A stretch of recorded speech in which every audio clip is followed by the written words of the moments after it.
नमस्कार। इशारों इशारों में आपका स्वागत है। मैं हूं संकेत उपाध्याय। मोरबी में मौत का मुजरिम कौन? अब ये सवाल जब से पुल टूटा है तब से हम लगातार पूछते चले आ रहे हैं। जांच शुरू हुई। जांच में जो मोरबी पुलिस है उसका ये कहना है कि चिंता मत कीजिए, जो भी दोषी होगा वो बख्शा नहीं जाएगा, वो पकड़ा जाएगा, सख्त से सख्त कार्रवाई होगी।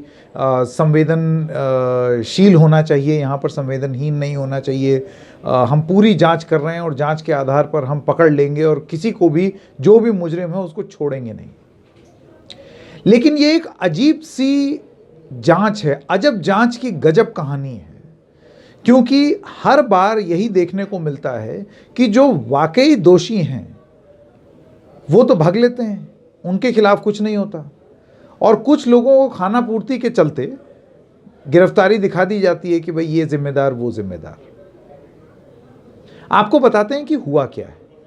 दरअसल 31 अक्टूबर को इस पूरे मामले में 9 लोग गिरफ्तार हुए। गिरफ्तारी हुई किसकी? जो टिकट बेच रहा था उसकी, जो पुल का मैनेजर था उसकी, जिसने पुल में नीचे शीट लगाई उसकी। कौन गिरफ्तार नहीं हुआ, आइए आपको वो बताते हैं। उससे पहले आपको ये भी बता दें कि इनमें से एक मैनेजर ने ये कहा कि जो पुल था वो ज़रूरत से ज़्यादा लोग आ गए थे और ये भगवान की मर्जी ही समझो कि वो पुल गिर गया। Act of God. 100 लोगों की कैपेसिटी वाले पुल में 500 लोग डालना एक्ट ऑफ गॉड है। टिन की हल्की शीट लगा देना और जंग लगे तारों को ना बदलना, यह भी एक्ट ऑफ गॉड है। जो लोग मुख्य रूप से इसके लिए जिम्मेदार हैं उनको ना पकड़ना, यह भी एक्ट ऑफ गॉड है। और बड़े बड़े लोगों को, बड़ी मछलियों को आज़ाद छोड़ देना और छोटी मछलियों को पकड़ करके अपनी कार्रवाई दिखाना, क्या यह भी एक्ट ऑफ गॉड है?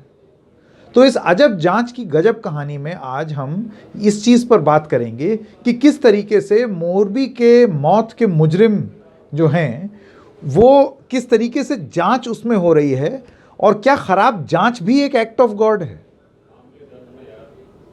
क्यों कह रहे हैं हमने दरअसल सवाल, बहुत सारी चीज़ें पूछी हैं, बहुत सारे सवाल पूछे हैं लगातार इस कार्यक्रम में, और हम वो सवाल एक बार फिर से पूछ रहे हैं।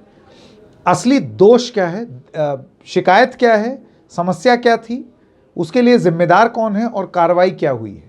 इस चीज़ को हमने एकत्रित किया है, कागज़ पर हमने लिखा है ताकि आप तक ला सकें स्पष्ट रूप से। तो आपको पता चलेगा कि अब तक मैंने बता दिया कार्रवाई क्या हुई, लेकिन वाकई क्या गलत था और उस पर जिम्मेदार कौन था और उस पर कार्रवाई क्या हुई है। अब ज़रा इस पर बात कर लेते हैं। अब तक की जांच और जांच होनी कहाँ चाहिए और गिरफ्तार कौन होने चाहिए वो। तो एक घड़ी बनाने की कंपनी को ब्रिज रिपेयर का कॉन्ट्रैक्ट दिया।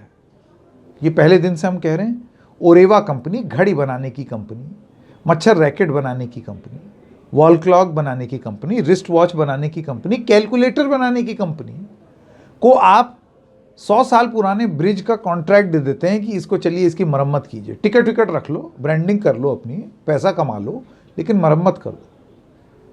इसके लिए कौन जिम्मेदार है? इसके लिए जिम्मेदार है मोरबी का प्रशासन, मोरबी की म्यूनिसिपैलिटी। कार्रवाई क्या हुई? नील बटे सन्नाटा। कोई नाम नहीं है एफआईआर में, कोई गिरफ्तारी नहीं। तो आप ये समझ लीजिए कि ये जांच सतही है। ऊपर ऊपर के कुछ आपने दिखा दिए अरेस्ट, यहां तक तो आप पहुंचे ही नहीं है। दूसरी बात, आरोप है कि कंपनी जिसके पास कोई तजुर्बा नहीं था उसको ब्रिज रिपेयर कॉन्ट्रैक्ट दे दिया गया। कौन है इसके लिए जिम्मेदार? मोरबी प्रशासन के अधिकारी। क्या कार्रवाई हुई है उनके खिलाफ? नील बटे सन्नाटा।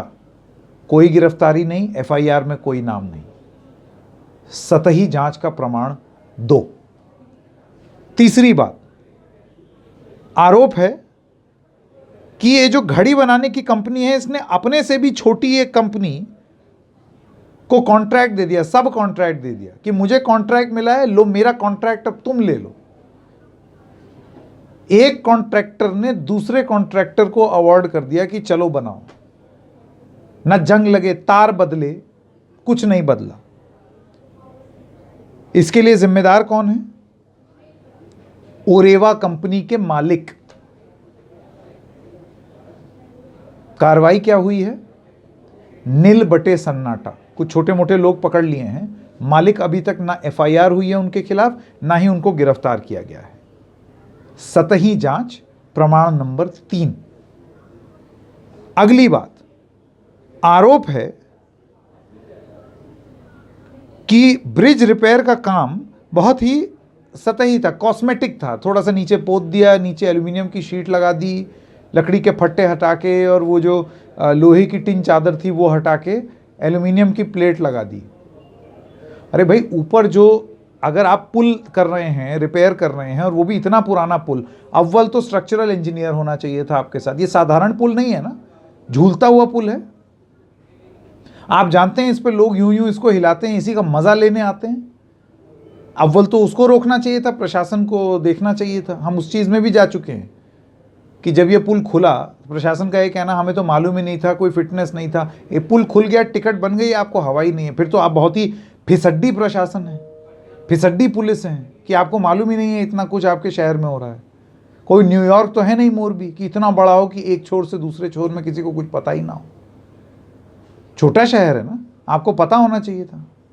लेकिन दूसरी बात यह है कि कोई स्ट्रक्चरल इंजीनियर एक्सपर्ट नहीं आया, कोई बड़ी एजेंसी जिसको तजुर्बा हो वो नहीं आया। एक छोटी कंपनी ने एक और छोटी कंपनी को सब कॉन्ट्रैक्ट दिया, जंग लगे तार वैसे ही लगे रहे, उनका रिपेयर नहीं हुआ, नीचे नीचे हरा पेंट हो गया और वो शीट लग गई। इसके लिए कौन जिम्मेदार है जो तार नहीं बदला गया? ओरिजिनल कॉन्ट्रैक्ट किसके पास था? ओरेवा के मालिकों के पास। अरेस्ट कौन हुए हैं? Manager, ticket collector. क्या डिसीजन लिया गया है? क्या एक्शन लिया गया है? नील बटे सन्नाटा। कोई एफआईआर में नाम नहीं, कोई गिरफ्तारी नहीं उन मालिकों के खिलाफ। सतही जांच प्रमाण नंबर 4। और लास्ट में सतही जांच प्रमाण नंबर 5 में हम आपको यह बताना चाहेंगे कि अभी तक हमें इस बात की जानकारी नहीं दी है प्रशासन ने कि टेंडर की प्रक्रिया का पालन हुआ था या नहीं। इतना बड़ा पुराने ब्रिज का कॉन्ट्रैक्ट आप एक ऐसी किसी कंपनी को दे रहे हैं, नौसिखिया कंपनी को, जिसको कुछ नहीं मालूम ऐसे ब्रिज के निर्माण के बारे में और उसके रिपेयर के बारे में, आप दे देते हैं। टेंडरिंग के प्रोसेस के पे तो कुछ बात ही नहीं हुई। आपने कुछ स्टडी किया, कुछ एनालाइज किया, कुछ किया? सुनने में आ रहा है बस एक कॉन्ट्रैक्ट बन गया। कॉन्ट्रैक्ट किस किसने बनाया? यह अवार्ड किसने किया है? मोरबी के प्रशासन ने, मोरबी की म्यूनिसिपैलिटी ने, जो वहां के म्युनिसिपल कमिश्नर हैं उन्होंने। क्या कार्रवाई हुई है उनके खिलाफ? नील बटे सन्नाटा। ना गिरफ्तारी हुई है, गिरफ्तारी छोड़ दीजिए, एफआईआर में नाम तक नहीं है। सतही जांच प्रमाण नंबर 5। तो इस प्रस्तुति के माध्यम से हम बस इतना कहना चाहते हैं कि आप देख लीजिए, क्या आपको यह सतही जांच मंजूर है? यह हल्की जांच मंजूर है? अगर है तो फिर ये टूटा ब्रिज आपको मुबारक हो, ये प्रशासन आपको मुबारक हो, ये सरकार आपको मुबारक हो। ये लोग जो मरे हैं उनको आप क्या जवाब देंगे वो आप देख लें, आपको मुबारक हो। लेकिन अगर नहीं है, अगर उन 151 लोग जिन्होंने अपनी जान खोई है, जान जिनकी गई है, उनके प्रति अगर किसी की जवाबदेही है, उन 47 बच्चे, छोटे छोटे बच्चे जो इस पुल पे थे जो कि मर गए, उनके प्रति अगर जवाबदेही है सरकार की, प्रशासन की और पुलिस की, तो ये सतही जांच हमको कबूल नहीं होनी चाहिए। क्योंकि अगर कबूल है तो इससे बुरा और कुछ नहीं हो सकता। मुख्य रूप से 5 ऐसे बड़े आरोप हैं जिनमें हमने आपको बता दिया आरोपी कौन है, और उनके खिलाफ अभी तक ना एफआईआर में नाम हुआ है, ना उनकी गिरफ्तारी हुई है, और ना ही इस बारे में बात हो रही है और चर्चा हो रही है। कहा सिर्फ ये जा रहा है, बख्शे नहीं जाएंगे, छोड़ेंगे नहीं। छोड़ोगे तो तब जब पकड़ोगे, कृपया असली दोषियों को पकड़िए। इशारों में आज बस इतना ही। हम फिर मिलेंगे किसी और मुद्दे के साथ। तब तक के लिए नमस्कार।